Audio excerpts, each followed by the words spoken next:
e hoje nós trouxemos para vocês o resumão da primeira temporada da série Bárbaros. Os queruscos são surpreendidos pelos romanos que surgem na tribo, informando que o imperador nomeou Varo como novo governador para a Germânia. Os tributos devem ser cobrados e voltarão em 3 dias para recolhê-los. Isso preocupa os queruscos, que não têm condições de pagar as exigências. O líder deles, Rei-Segimero, pensa em se levantar contra os romanos, mas precisaria do apoio de outras tribos, e eles preferem ceder pela paz. Então Segimero manda que os tributos sejam recolhidos. Entretanto, quando os romanos chegam, eles não acham que as contribuições são suficientes. Eles exigem mais e também ordenam que os Segimero se curvem para a águia sagrada deles e a beije. O Segimero hesita, mas um dos bárbaros, o Segeste, se curva em seu lugar. Isso gera a revolta da Tusnelda, que é a filha dos Segestes. Ela reage e é pega pelos romanos. O seu irmão Ansgar reage para protegê-la, mas aí ele é atingido pelos romanos e ele fica com sequelas. Os romanos vão embora, mas Tusnelda quer vingança. Ela chama o Folquin para invadirem o acampamento romano e capturarem a águia sagrada deles. Os dois se gostam e eles ficam juntos escondidos, já que a relação deles não é aprovada pelos pais da Tusnelda, que foi dada como noiva para o rei Kihadigan, que pretende buscá-la em alguns dias. Com isso, a Tusnelda e o Folquin invadem o acampamento romano e roubam a águia, mas deixam o colar para trás, e o Armínio percebe que foram os queruscos que roubaram a águia. O Armínio nasceu como um bárbaro, ele é filho do rei Segimero, mas na infância ele foi dado aos romanos por seu pai junto com o seu irmão como uma oferta de paz. Então eles foram criados pelo governador Varo. O Armínio acabou de voltar para a Germânia e se oferece para recuperar a águia. Ele vai até os queruscos, onde reencontra o seu pai e pede que devolvam a águia, pois pode entregá-la para o Varo sem que eles sejam punidos.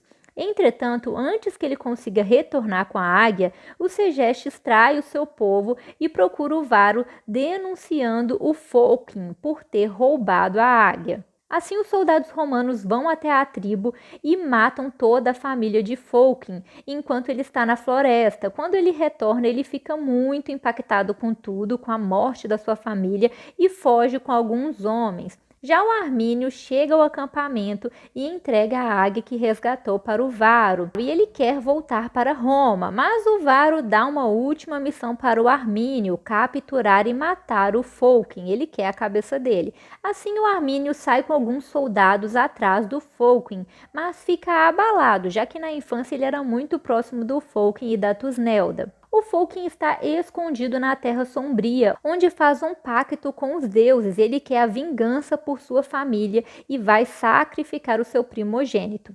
Logo, o Armínio chega com os seus homens e elimina o grupo de Folquin, mas na hora de matá-lo, o Armínio não tem coragem e mata os seus próprios homens para proteger o Folquin, mas um deles sobrevive e foge. Após isso, a Tusnelda surge procurando pelo Folquin e o Armínio alerta para os dois fugirem e que irá levar a cabeça de outro bárbaro para o Varo e fingir que é a cabeça de Folquin.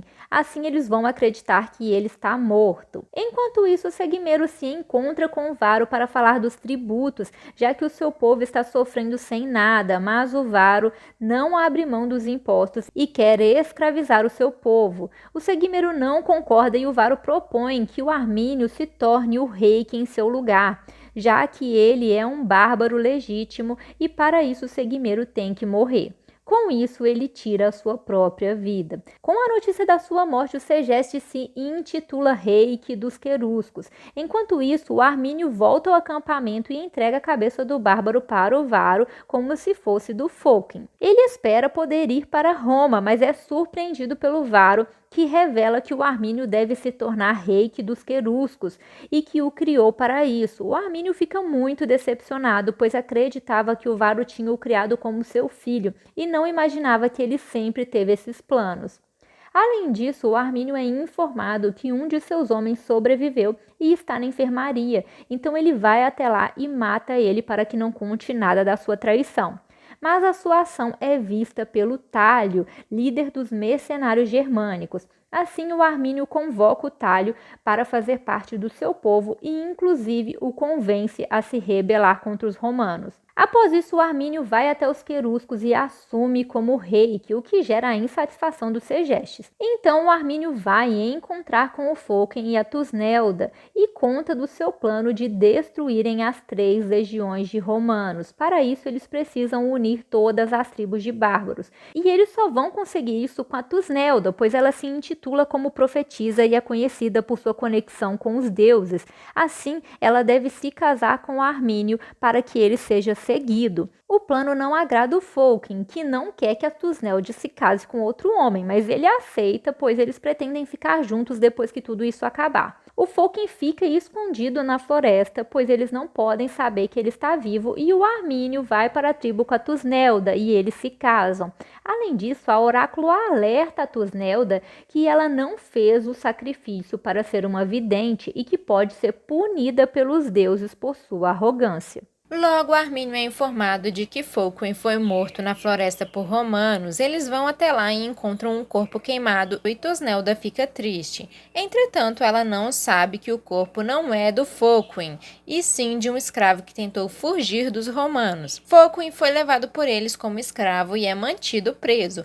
Assim, ele conhece Haskid e quer ajudá-la a fugir. Ele vê Armínio junto de Tusnelda em uma visita que fizeram a Varo, mas não consegue falar com eles. O Armínio apresenta sua esposa e Varo revela que estão sofrendo emboscadas por conta da cobrança dos tributos e exige que ele capture o filho de cada rei para serem feitos de refém. Assim, todos se reúnem e Armínio revela que não entregou seus filhos para Varo, ao invés disso, os incentiva a se unirem para não perderem os seus filhos e não se submeterem aos pagamentos dos tributos. Ele recebe o apoio de Tusnelda e assim convencem as tribos a se unirem e bolar uma emboscada para os romanos, que serão atraídos por Armínio para a floresta e assim atacarão as 3 legiões. Além disso, Tusnelda percebe que não quer perder o Armínio e os dois ficam juntos. Enquanto isso, Fochem tenta enviar uma mensagem para Tusnelda, mas a mensagem chega para Segestes, que decide ir falar com Varo que o Armínio é um traidor. Ele sabe dos planos do Armínio contra os romanos. O Armínio vai ver o Varo e alega não ter capturado as crianças, pois os bárbaros não querem entregá-los. Eles estão se rebelando. Então ele convence o Varo a agir antes que a situação piore e devem ir pela floresta.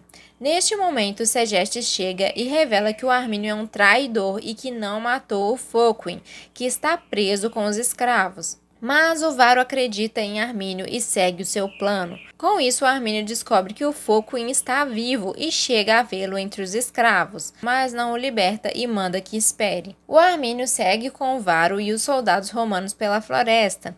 Enquanto isso, os bárbaros esperam para atacar. Entretanto, o rei Radgan não desistiu de Tusnelda, que era sua prometida e ainda quer que ela fique com ele. Tusnelda não aceita e Radgan decide ir embora com seus homens e abandonar o plano.